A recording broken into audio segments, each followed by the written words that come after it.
नमस्कार. शंखनाद न्यूज चॅनलच्या विशेष मुलाखत या कार्यक्रमात मी सुनील कुहीकर आपल्या सगळ्यांचं स्वागत करतो. आपल्याला कल्पना आहे की राष्ट्रीय स्वयंसेवक संघाच्या स्थापनेला यंदा 100 वर्ष पूर्ण झाली आहेत. पण संघाप्रमाणेच अजून एक संस्था, अजून एक विचार आहे ज्याला पण 100 वर्ष पूर्ण झाली आहेत. तो विचार म्हणजे कम्युनिस्ट विचार. भारतीय कम्युनिस्ट पार्टी या राजकीय पक्षाच्या स्थापनेला पण यंदा 100 वर्ष पूर्ण झाली आहेत. पण राष्ट्रीय स्वयंसेवक संघ, त्या विचाराची एकूण प्रगती आणि कम्युनिस्ट विचारांचा उतरता आलेख असं एकूण विरोधाभास दर्शवणारं चित्र आहे. तर या संदर्भात आज चर्चा करण्यासाठी आपल्या इथे स्टुडिओमध्ये नागपुरातले ख्यातनाम साहित्यिक, समीक्षक वी.स. जोग सर या ठिकाणी उपस्थित आहेत. सरांचं नागपुरातल्या CP अँड बेरार कॉलेजमध्ये सरांनी प्राध्यापक म्हणून पण आणि प्राचार्य म्हणून पण जबाबदारी पार पाडली आहे. आणि सावरकरांपासून तर डॉक्टर बाबासाहेब आंबेडकरांपर्यंत आणि कार्ल मार्क्सपर्यंत अशा तिन्ही व्यक्तिमत्वांवर प्रचंड सखोल असा अभ्यास असलेलं आणि सुरुवातीच्या काळात कम्युनिस्ट विचारांचा पगडा असलेलं व्यक्तिमत्व वी.स. जोग सर या स्टुडिओमध्ये या कार्यक्रमात आपलं खूप खूप स्वागत आहे. सर, आपण चर्चेला सुरुवात करू. एक तर तुमचा, आपण मूळ विषयावर येण्याच्या पूर्वी तुमच्या वैचारिक प्रवासाचा जो भाग आहे, आपण मराठीचे प्राध्यापक, समीक्षक, लेखक तर आहातच, ती ओळख आपली आहेच. पण याच्याशिवाय सावरकर, आंबेडकर आणि मार्क्स अशा तिन्ही व्यक्तिमत्वांवरचं एक अभ्यास तुमचा त्याच्यावरचा आहे. आणि नाही म्हटलं तरी सुरुवातीच्या काळात एक कम्युनिस्ट विचारांचा पगडा तुमच्यावर होता आणि मग तो लाल झेंड्यापासून तर भगव्या झेंड्यापर्यंतचा तो एक प्रवास आहे. तर त्याविषयी सुरुवातीला काही सांगा. आपण म्हटलं ते बरोबर आहे. स्वातंत्र्यवीर सावरकर, कार्ल मार्क्स आणि भारतरत्न डॉक्टर आंबेडकर हे तिघेही माझे मानबिंदू महापुरुष. त्या तिघांमधलं मानवतेचा समान धागा शोधून काढून मी त्यांच्यावरती ग्रंथलेखनही केलं. सावरकर आंबेडकर विचार समीक्षा हा माझा ग्रंथ, त्याच्या 2 आवृत्ती निघाल्या. भारतीय कम्युनिस्ट हा माझा ग्रंथ, तोही पलीकडे खूप गाजला. अशा त्या 3 लोकांबद्दल मी समान एकंदर भूमिका घेऊन, मानवतावादी भूमिकेतून त्यांचा अभ्यास केला.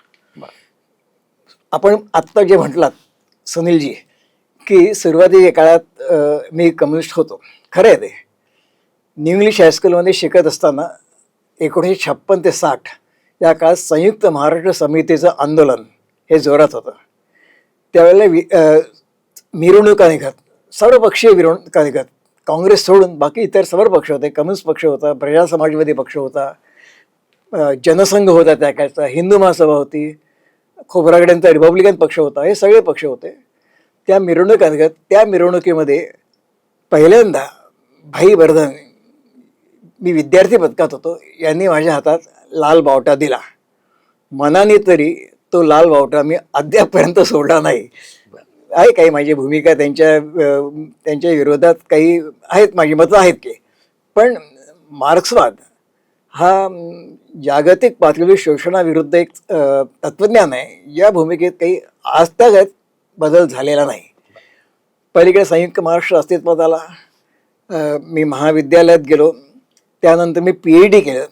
त्याही वेळेला माझा विषय होता मार्क्सवाद आणि मराठी साहित्य.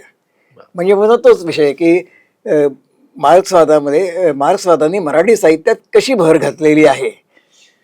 भाई डांगेंचे त्यावेळेला प्रस्तावना घ्यायचा माझा विचार होता, परंतु तो काहीकडे राहून गेला. मग मी नारायण सर्वेंची प्रस्तावना घेतली, मार्क्सवाद आणि दलित साहित्य या माझ्या पुस्तकाला, आणि मार्क्सवाद आणि मराठी साहित्य या पुस्तकाला. आपण जे आत्ता अतिशय मार्मिकपणे सांगितलं की 1925, अगदी नक्की तारीख सांगायची झाली तर 17 सप्टेंबर 1925ला जोग गल्लीत हेडगेवार वाड्यामध्ये राष्ट्रीय स्वयंसेवक संघाची स्थापना झाली. 17 लोक त्यावेळेला त्या सुरुवातीच्या काळात होते. डॉक्टर परांजपे होते, भैयाजी जोशी होते, आणखीन काही लोक त्यावेळेचे, भैयाजी जोशी नाही, दुसरे एक जोशी होते त्यावेळेस ते होते. 17 जणांनी राष्ट्रीय स्वयंसेवकांची स्थापना केली. तो राष्ट्रीय स्वयंसेवक संघ आज सत्तेत पोहोचलेला आहे. तो राष्ट्रीय स्वयंसेवक संघ भारताच्या बहुतांश 2/3 प्रांतामध्ये त्याचं एकट्याचं राज्य आहे किंवा आघाडीचं राज्य आहे त्यांनी केलेले आहे. तो राष्ट्रीय स्वयंसेवक जनतेतही पसरलेला आहे. हे आश्चर्य. ज्या राष्ट्रीय स्वयंसेवक संघाला आणि त्याच्या स्वयंसेवकांना लोक ओळख दाखवायला घाबरत, तो आज जनतेमध्ये अफाट पसरला आहे. याच्या उलट 25 डिसेंबर 1925लाच, तेच वर्ष तेच आहे, संघाच्या स्थापनेनंतर 3 महिन्यांनी कानपूरच्या कारावासात जेलमध्ये भाई डांगे, मुझफ्फर अहमद, शौकत उस्मानी आणि सेन या चौघांनी मिळून भारतीय कम्युनिस्ट पक्षाची गुप्तपणे स्थापना केली. आणि कम्युनिस्ट पक्षाचं काम सुरू झालं, गुप्तपणे सुरू झालं. 26 मध्ये त्याच्यावरचे काही नियंत्रण कमी झाली त्याच्यावरची. म्हणूनच तर सावरकर डांगे 1926 मध्ये तुरुंगातून आल्यानंतर सावरकरांचा पहिला सावरकर हे अंदमानून सुटले होते. सावरकरांचा पहिला सत्कार डांग्यांनी चिंचपोकळ्याला गेला. सुरुवातीच्या काळात ही सगळी भूमिका देशभक्तांची होती. पलीकडच्या काळात कम्युनिस्टांनी मिरज खटला, कानपूर खटला असे ब्रिटिश साम्राज्यशाही विरोधात सशस्त्र क्रांती करण्याचे लढे लढवले. आणखीन एक महत्त्वाची गोष्ट म्हणजे 1 मे 1926 या दिवशी डांग्यांच्या प्रेरणेने मुंबईमध्ये पहिला मे दिन साजरा झाला. म्हणजे त्या मे दिनाला आज 100 वर्ष पूर्ण होतात आहेत. तसा पहिला जागतिक पातळीवरती पहिला मे दिन 1843 मध्ये झाला शिकागो शहरामध्ये, पण मुंबईमध्ये पहिला मे दिन चालला. तर आम्हाला सगळं ते आकर्षण, मला लहानपणापासून, त्यावेळेला मी तरुण भारत, माडखोलकरांचा तरुण भारत, माडखोलकर मार्क्सवादी होते.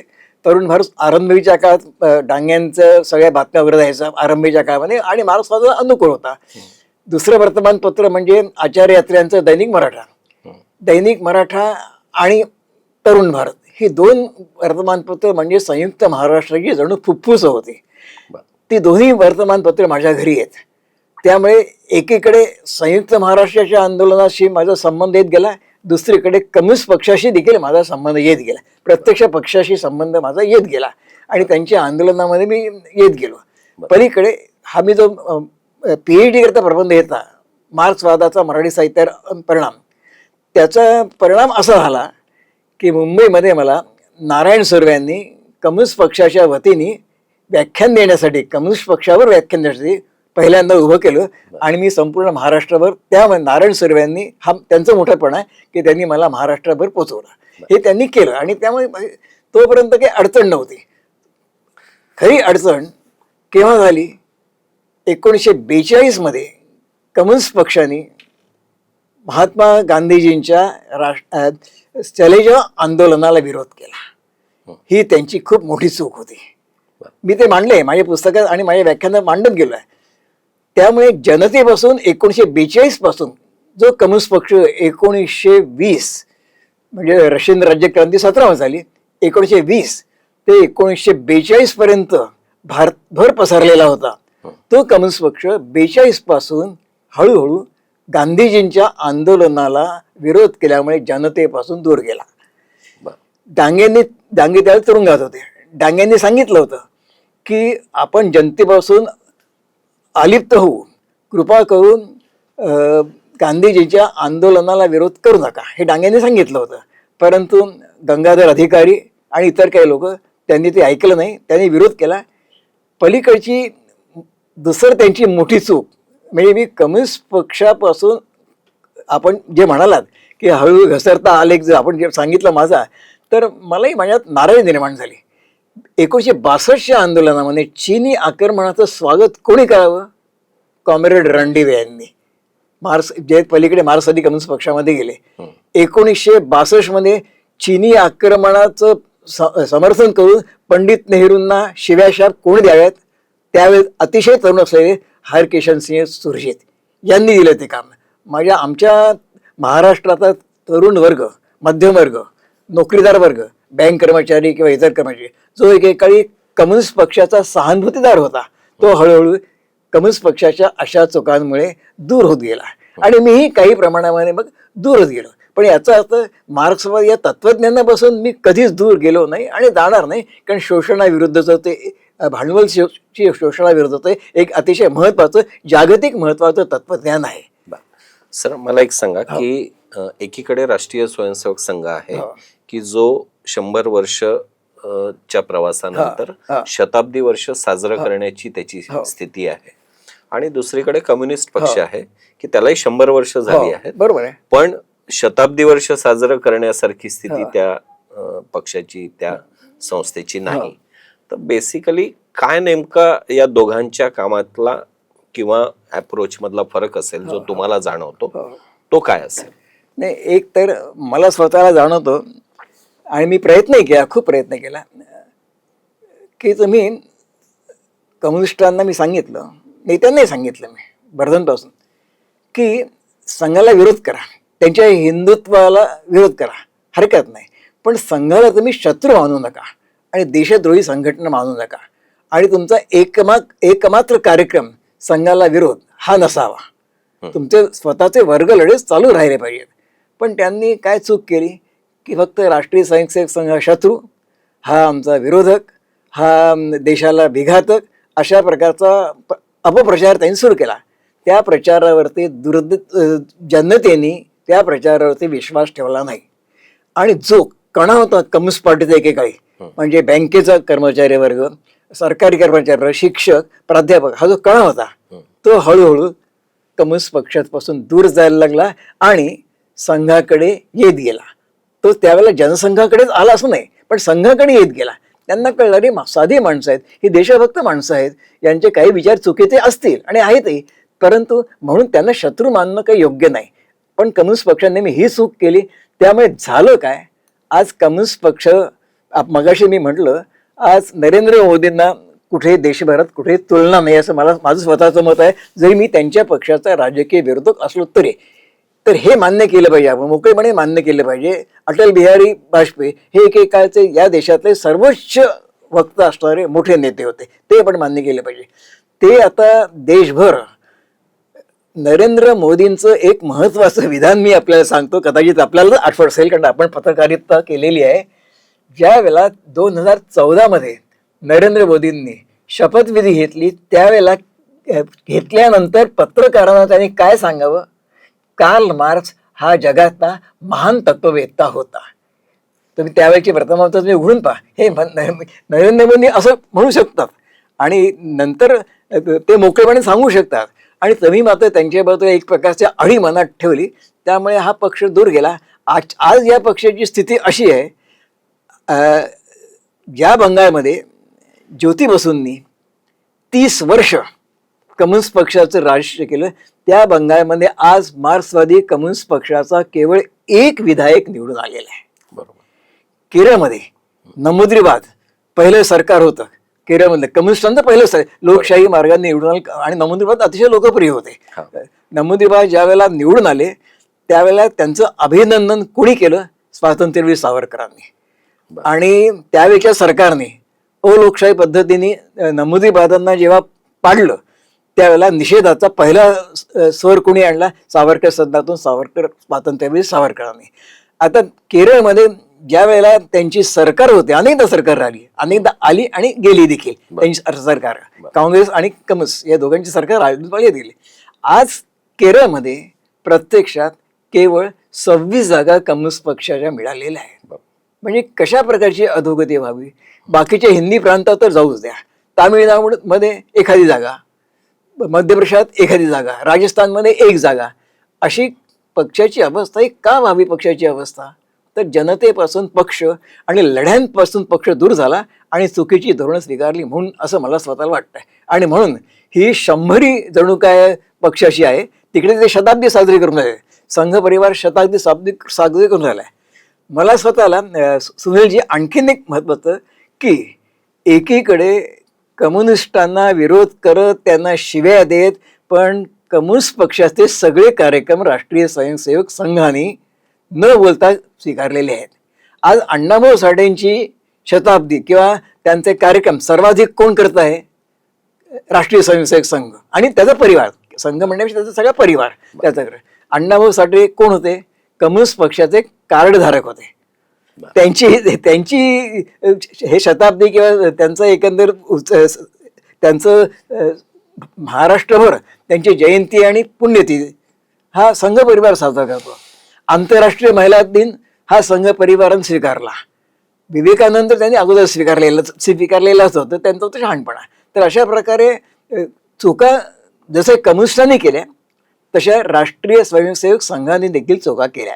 42च्या आंदोलनामध्ये संघ नव्हता हे तर ऐतिहासिक सत्य आहे. मग तुम्ही त्याच्यावरती कशाही प्रकारची मांडणी करा, ते ऐतिहासिक सत्य आहे. संघ नव्हताच 42च्या आंदोलनामध्ये, जसे बाकीच्या लोकांचा संघही नव्हता. तर ती चूक त्यावेळेस संघाला भोवली. पण नंतर संघाचं एक वैशिष्ट्य काय, संघ आणि कम्युनिस्ट याच्यामध्ये फरक सांगतो. कम्युनिस्ट चुका करतात, मोठ्या चुका करतात. आणखीन एक मोठी चूक म्हणजे 96 मध्ये ज्योती बसूंना पंतप्रधान पद नाकारून मार्क्सवादी कम्युनिस्ट पक्षाने खूप मोठी चूक केली. जे ज्योती बसू बंगालमध्ये 8-10 लोकांचं सरकार 30 वर्षे त्यांनी चालवलं, त्यांनी काय केंद्रामध्ये चालवलं नसतं सरकार समता ममता घेऊन, परंतु मार्क्सवादी कम्युनिस्ट पक्षांनी त्यांना नकार दिला. ती एक मोठी चूक. चुका पलीकडे त्यांनी मान्य केली, ही आमची ती चूक झाली. चुका करतात जाहीरपणे. 42 आंदोलनात चूक झाली, ती आमची चूक झाली. चीनी आक्रमण पाठिंबा देणं आमची चूक झाली, नंतर मान्य केलं. पण असं ते जाहीरपणे मान्य करतात, पण पुन्हा पुन्हा तशाच प्रकारच्या चुका करतात आणि म्हणून जनता त्यांच्यावर विश्वास ठेवत नाही. उलट संघही चुका करतो. त्यांनी चुका केल्या. आता 42 आंदोलन त्यांनी चुका केल्याच आहे. एक प्रकारचं चातुर्वर्ण्याचा पुरस्कार एकेकाळी काही त्यांच्या दिग्गजांनी केले, हे आपल्याला माहीत आहे, आपण पत्रकार आपल्याला माहीत आहे. परंतु नंतर त्यांच्यामध्ये परिवर्तन होत गेलं. जाहीरपणे चुकांची कबुली त्यांनी दिली नाही. पण बाळासाहेब देवरसांनी सामाजिक समरसता नावाचा एक सिद्धांत मांडला आणि विदर्भभर नव्हे, महाराष्ट्रभर नव्हे, देशभर त्या सिद्धांतानुसार आचरण केलं. एकेकाळी जनसंघ हा केवळ शेठजी आणि भटजींचा पक्ष होता. म्हणजे ब्राह्मण आणि मारवाडी. शेठजी आणि भटजी हे केवळ आपण लाक्षणिक अर्थाने म्हणतोय, आपण ते जाती अर्थाने नाही. आज सामाजिक समरसतेमुळे भाजपचे किंवा संघाचे ठिकठिकाणी तालुका चालक, संघचालक हे ब्राह्मणेतर बहुजन समाजातले आहेत, अगदी दलित समाजातले आहेत. म्हणजे ह्या केवढ्या मोठ्या त्यांनी आपल्या चुका केवढ्या त्यांनी संघाने दुरुस्त केल्या, म्हणून तर तो पसरला असं मला स्वतःला वाटतं. एक काळ होता की काँग्रेसच्या मदतीने किंवा सोबतीने म्हणा, पण देशभरातल्या सगळ्या सांस्कृतिक संस्था ज्या आहेत या वैचारिक अर्थाने किंवा कार्यकर्त्यांच्या सहभागातून या कम्युनिस्टांच्या ताब्यात असल्यासारख्या होत्या. त्या माध्यमातून एक कम्युनिस्ट विचार देशभरात पसरवण्याचा प्रयत्न पण झाला. तर सत्तेच्या सोबत राहून किंवा अशा संस्था ताब्यात ठेवून विचार प्रसारित करण्याचा प्रयत्न, त्याला यश येत नाही. आणि कुठलीही सत्ता एकेकाळी हाती नसताना, कुठलंही सत्तेचं पाठबळ नसताना संघ मात्र विस्तारत जातो. याच्यात नेमका काय त्याच्या मागचं कारण असेल असं आपल्याला नाही. काँग्रेसला किंवा इंदिरा गांधीला पाठिंबा देण्यात कम्युनिस्टांनी खूप मोठी चूक केली पहिल्यांदा. नंतर मग त्यांनी आणीबाणीला पाठिंबा देण्यात ते मोठी चूक आहे. खूप मोठी चूक केली असं मला स्वतः तेव्हाही वाटलं नव्हतं. कारण इंदिरा गांधींनी संस्थापकांची तनखेबंदी आणि बँकांचे राष्ट्रीयकरण हा जो कम्युनिस्टांचा कार्यक्रम होता तो चालवला. आपले कार्यक्रम इंदिरा गांधी चालवते आहेत या अहंकारात कम्युनिस्ट पक्ष राहिला आणि क्रमाक्रमाने तो सत्ताधाऱ्यांचा मांडलिक होत गेला. ही त्यांची फार मोठी चूक. काँग्रेस म्हणेल तेच आपण करायचं. पहिल्यांदा मार्क्सवादी कम्युनिस्ट पक्षाने इंदिरा गांधीला विरोध करा, आणीबाणीला विरोध करा. त्याच्याकरता त्यांनी जेलमध्ये देखील ते गेले. मार्क्सवादी कम्युनिस्ट पक्षामुळे भारतीय कम्युनिस्ट पक्ष जेलमध्ये नाही गेला. त्यांनी आणीबाणीला पाठिंबा दिला होता. डांगे काय बर्दन काय सगळ्यांनी पाठिंबा दिला होता, आणीबाणीला पाठिंबा दिला होता. पण या ज्या चुका त्यांनी केल्या, कम्युनिस्टांनी केल्या, की आपण जे विचारलं की संघ असा पसरला, म्हणजे सत्तेचं आधार नसताना संघ पसरतो आणि सत्तेचा आधार घेऊन हा मागे का राहतो, यांच्यापाशी तळागाळाचा नेता राहिला नाही. केवळ वरच्या लेव्हलवरचे नेते राहिले. ज्या प्रांतात तळागाळाचे नेते होते, उदाहरणार्थ बंगालमध्ये, त्या प्रांतात कम्युनिस्ट पक्ष टिकून राहिला. ज्या प्रांतात सुरुवातीच्या काळात तळागाळाचे नेते नाना पाटलांसारखे होते, कम्युनिस्ट पक्ष टिकून राहिला. पण नंतर संयुक्त महाराष्ट्र आंदोलन पण नंतर मात्र तळागाळामध्ये हा पक्ष टिकला नाही आणि संघ हे तळागाळापर्यंत पोचले. संघाचं, भाजपचं किंवा जनसंघाचं यश हे संघ कार्यकर्त्यांच्या सेवाभावात्मक यश आहे असं मला स्वतःला वाटतं. आणि त्यांचं रिमोट कंट्रोल आहे. रिमोट कंट्रोल असणं हा शब्दप्रयोग काही चांगला नाही आहे. दूरस्थ नियंत्रण मराठीमध्ये म्हणायचं झालं. संघाचा जोपर्यंत भाजपवरती दूरस्थ नियंत्रण म्हणजे रिमोट कंट्रोल राहील तोपर्यंत भाजप व्यवस्थित राहील. पण हा कंट्रोल सुटला, एकदाचा संघ कमी पडला, तर भाजपमध्ये काँग्रेससारखीच बंडखोरी, गटबाजी ही सुरू होईल असं मला स्वतःला वाटतं. बरं, एकीकडे तुम्ही म्हणालात तसं की जनतेच्या आंदोलनांपासनं कम्युनिस्ट पक्ष मागे गेला. जनतेचा विचार त्या पक्षाने फारसा केला नाही म्हणूनही तो पक्ष मागे गेला. कुठेतरी जनतेने स्वीकारलंच नाही असं पण घडलंय असं वाटतंय. त्यांना स्वीकारलं नाही आणि संघाला स्वीकारलं मूळ जनता या देशात. एकमेव कारण म्हणजे चीनी आक्रमणाच्या वेळेला आणि रशियन साम्यवादाला त्यांनी आंधळेपणाने जो पाठिंबा दिला ना, त्यामुळे जनतेपासून तर एकदम जनतेच्या मनातून तो उतरलाच, पक्षच उतरला जनतेच्या मनातून. नाही, अरे हा आपला देशभक्त पक्ष नाही आहे, हा काहीसा देशद्रोही पक्ष आहे. कारण त्यांनी उघड सांगितलं, रणदिवेंनी उघड सांगितलं होतं की असं असं आहे, चीनी आक्रमण स्वागत केलं त्यांनी. त्यामुळे तो पक्ष त्यामुळे जनतेमध्ये पसरला नाही आणि दूरच गेला. तो जनते चुकांमुळे दूर गेला आणि त्या चुका मुख्यत्वे करून देशभक्तीच्या होत्या. उलट संघाने देशभक्ती हा कणा मानला. हिंदुत्व, संघाचं हिंदुत्व आणि सावरकरांचं हिंदुत्व याच्यामध्ये फरक आहे. हे आपणही आपल्याला, कारण काय सावरकरांनी कधी गाईला माता मानलं नाही. गोपालन हवे, गोपूजन नको, सावरकरांचा लेख अतिशय प्रसिद्ध आहे. तर पण संघाने जे हिंदुत्वाचं एक मांडणी केली त्यामुळे सगळे लोक, आणि दुसरीकडे आंतरराष्ट्रीय दहशतवाद आणि अझरबैजाननी रशियाला तोडण्याचं मुख्य कारण अझरबैजान आहे. अझरबैजानमधला मुस्लिम समाज हा रशियाच्या विरोधात गेला आणि त्यांनी सोव्हिएट रशियाचं हे तोडलं, सोव्हिएट रशियाला तोडलं. दुसरीकडे इतर पक्ष मुसलमानांचं लांगुल चालन करत असताना राष्ट्रीय स्वयंसेवक संघाने तसं केलं नाही.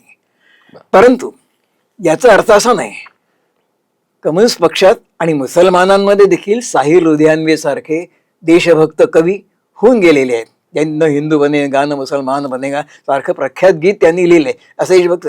परंतु लांगुल चालन कोणत्या पातळीपर्यंत करायचं? खरं म्हणजे कम्युनिस्टांची भूमिका अशी असायला पाहिजे की समान नागरिक कायद्याला आम्ही पाठिंबा देऊ, तिहेरी तलाकला आम्ही विरोध करू, ही तत्वता त्यांची भूमिका अशी असायला पाहिजे होती.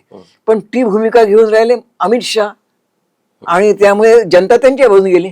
तेहरी तलाक आणखीन त्यामुळे पहिल्या 14च्या निवडणुकीमध्ये नरेंद्र मोदी आणि भाजपच्या मागे मुसलमान लोक देखील गेले, हे सत्य आहे. कारण त्यांनी कम्युनिस्टांसारखंच केलं.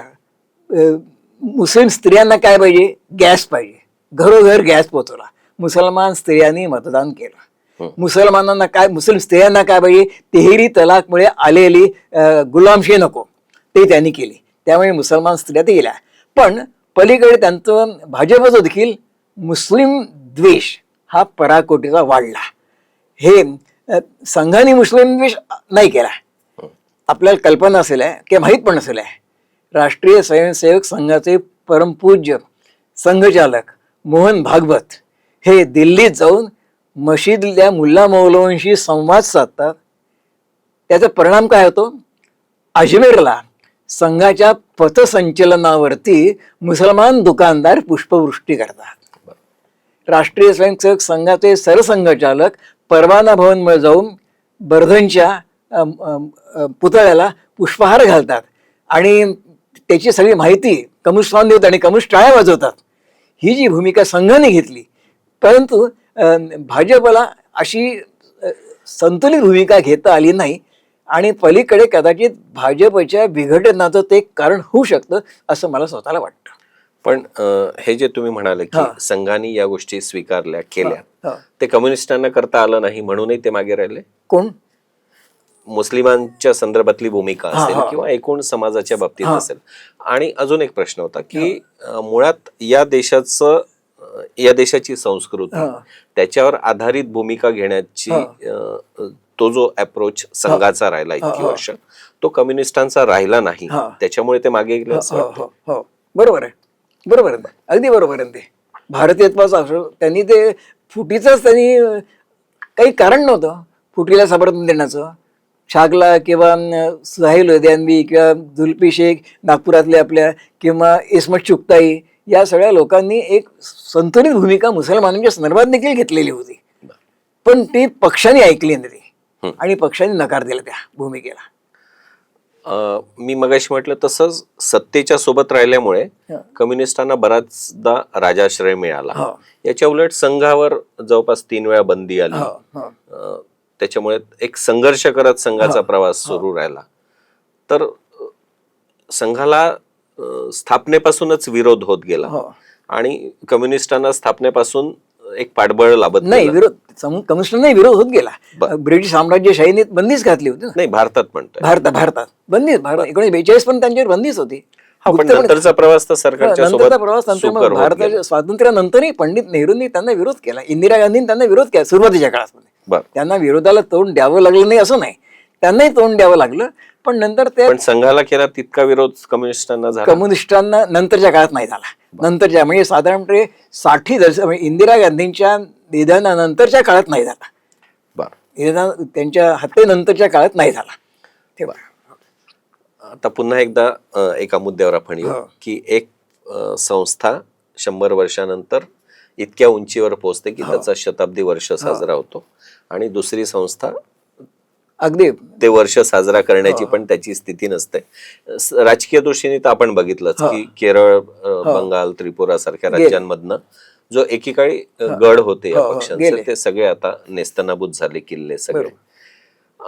तुम्ही सर तुमचा प्रवास त्या लाल बावट्यापासून तर भगव्या झेंड्यापर्यंतचा म्हणू आपण. नाही, भगव्या झेंड्यापर्यंत नाही, परंतु तो प्रवास तुम्ही बघितलाय. मार्क्सवादाने काय सांगितलं आहे की स्वीकार आणि नकार, जे चांगलं आहे त्याचा स्वीकार करा आणि जे वाईट आहे त्याचा नकार करा, हे मार्क्सचं तत्व आहे. पण हिंदुत्वाच्या ज्या गोष्टी तुम्हाला पटल्या तर तुम्ही जाहीरपणे मांडले. तर या प्रवासामध्ये तुम्हाला आता या दोन्ही संस्थांचं, दोन्ही पक्षांचं भवितव्य जे आहे, पुढच्या काळातला प्रवास या दोन्ही पक्षांचा, दोन्ही संस्थांचा म्हणू आपण, तो कसा दिसतो? नाही, संघाचं तर भविष्य उज्ज्वल आहेच, यात काही शंकाच नाही. कारण ते वारंवार लोकांना दिसत नाही पण बदलत असतात. ते समाज सुधारणा ते करत असतात. कम्युनिस्टांनी जर आत्मपरीक्षण, वास्तविक self criticism is self realisation असं लेनिनचं मत होतं. कम्युनिस्टांनी आत्मपरीक्षण करून जर संघाला एक मात्र शत्रू मानण्याचं सोडलं तर कम्युनिस्ट पुन्हा या देशामध्ये प्रबळ होऊ शकतात असं, आणि लोक लढले त्यांनी लढवले. आजचं सरकार एका बाजूने बहुमतात सरकार आहे, पण दुसऱ्या बाजूने हे सरकार केंद्रातलं असो की महाराष्ट्रातलं असो हे भांडवलदारांचं हे सत्यच आहे, आणि संघ हा भांडवलदारांचा पाठिंबक आहे असं मला स्वतःला वाटत नाही, बाळासाहेब देवरसांच्या काळापासून आणि नंतर आजच्याही काळापासून. तर त्यामुळे यांनी भांडवलदारांच्या विरोधात सगळ्या प्रकारचे शोषण संघर्ष केले. आता उदाहरणार्थ अरवली पर्वताच्या संदर्भात संघर्ष करायला पाहिजे होता, इतरांनी केला, अपक्षांनी केला, कम्युनिस्टांनी केला नाही तो संघर्ष. अशा प्रकारचे संघर्ष जर कम्युनिस्ट पक्ष मोजके लोक असे करणार, आणि कम्युनिस्ट पक्षामध्ये आणखीन एक महत्त्वाचं म्हणजे कम्युनिस्ट पक्षामध्ये तेच ते लोक दीर्घकाळापर्यंत टिकून राहतात. संघामध्ये नेतृत्वात देखील बदल होत जातो, मग तर स्थानिक पातळीवर ते नेतृत्व असो की केंद्रीय पातळीवर ते नेतृत्व असो, त्याच्यामध्ये बदल होत जातो. मुस्लिमांच्या लांगुल चालनासोबतच हिंदुत्वाला विरोध, हेही त्यांच्या पतनाचं कारण आहे. अकारण विरोध, हिंदुत्वाला अकारण विरोध. म्हणजे त्यांचं विसंगती अशी आहे की एका बाजूला सोमनाथ चॅटर्जी आपल्या नातवाची मुंज करतात आणि जाहीरपणे मुंज करतात, एका बाजूला असं करतात, आणि दुसऱ्या बाजूला तथागत हिंदुत्वाला शिव्या देतात. म्हणजे हा तुमच्या आचरणातली आणि विचारातली विसंगती लोक लक्षात ठेवतात ना, लोक. खरं. आणि त्यामुळे सर आपल्याशी हा विषय पण एक ते इंटरेस्टिंग आहे आणि आपल्याशी गप्पा मारण्यात जी मजा आहे हा. ती खरं तर ही चर्चा अजूनही काही वेळ सुरू राहावी असं वाटणं स्वाभाविक आहे. पण कालमर्यादा लक्षात घेता कुठेतरी थांबलं पाहिजे. हो. त्यामुळे आपण ही चर्चा इथेच थांबवूया. शंखनाथच्या निमंत्रणावरून आपण या ठिकाणी उपस्थित झाला. आपले खूप खूप धन्यवाद. मी आपल्याला मला संधी दिल्याबद्दल आपले धन्यवाद मानतो, आभार मानतो. धन्यवाद.